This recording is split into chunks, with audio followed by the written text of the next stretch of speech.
I was diagnosed with a brain tumor. I'm 305 pounds, so insecure that I wouldn't even want to go out to the club. I would be afraid of everything. My first thought in the morning was fear to look in the mirror. My second thought was fear of my first meal. See, I was addicted to food. People who are addicted to drugs, they can cold turkey that, but food being an addiction, I would have to deal with it every single day. I would eat so much. I would eat 10,000, 15,000 calories in a day, and I would wake up the next morning and my skin would be bruised because I would expand so much. And then I would just binge so much to make myself so sick that I didn't even want to do it again. I would want to make myself not ever want to do it again by hurting myself. When I was 8, I had this dream. I always wanted to be a Nike athlete, but I was a chubby kid. It didn't matter to society what I was passionate about. It only mattered what I could realistically accomplish. And that's when I went back.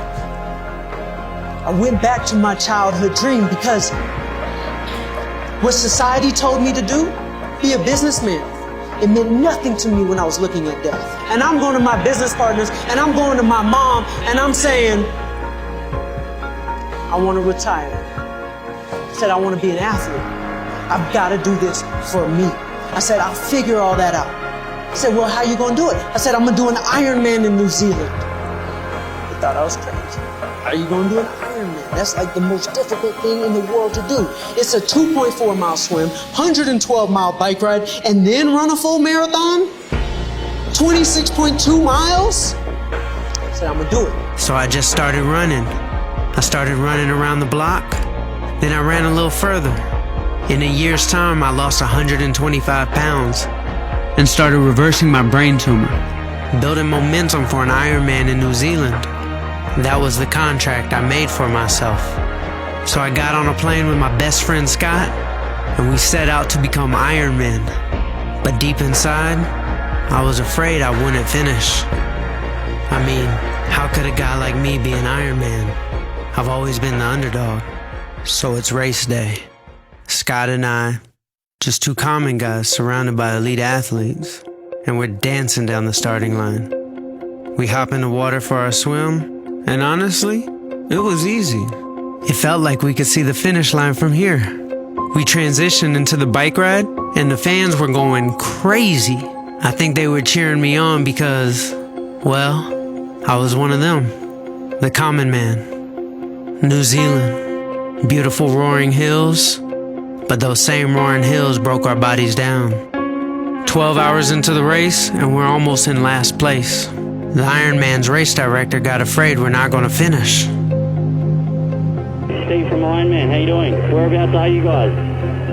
You're going to need to get behind him. You have to give him a bit of a push. So if you guys can get a word to him, the cutoff is 5:30 and he needs to be out on the road by 5:30. I was scared. I left my company, changed my entire life. Everything was in jeopardy. I was throwing up, and my digestive system was shutting down. It hurt to even high-five the supporters. We were minutes away from disqualification. Everything was crashing down on me. Everything. My promise I made to myself, to everyone who believed in me. When you're at that wall, sometimes that wall isn't just in front of you. You're surrounded by the wall. I couldn't go over, I couldn't go through, and I couldn't go around. I had to dig deep.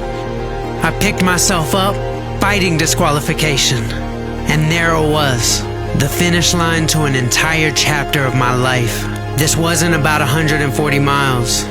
This was about the contract I made to myself. I'm gonna be honest with you guys. I still to this day get scared to chase my dreams. But I knew that if I was gonna become a Nike athlete, I needed to do more. I needed to inspire people the same way Nike inspired me. I wanted to do something that very few people on this earth have ever done. Bike across America from Los Angeles to New York, and to help people along the way. I wanted to do it with my best friend Scott. I was scared, and so was he. Neither of us really knew what we were doing or what we were getting ourselves into. We wanted to be the inspiration for others to say, if they can do it, so can I. That is Charlie Jabaley. Charlie Jabaley. This is Charlie. Good morning to you, Charlie. Good morning. Take a look at this man's transformation right here. Went from that to that. The young girl with the surprise of a lifetime. Here's ABC's John Donvan. Everywhere we go, we're looking for people who have dreams and how we can help them. By the dumpster, Charlie Jabaley popped up with balloons, surprising Sienna Bren with the gift that is a dream come true, her own car.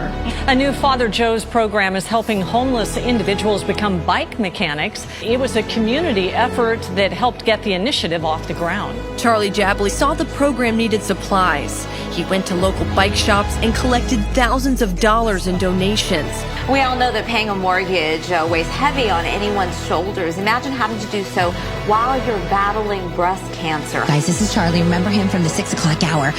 We are completely paying off your mortgage. To quote the late JFK, we didn't do it because it was easy, but because it was hard. Because that goal will serve to organize and measure the best of our energies and skills. Because that challenge is one that we are willing to accept, one we are unwilling to postpone, and one we intend to win.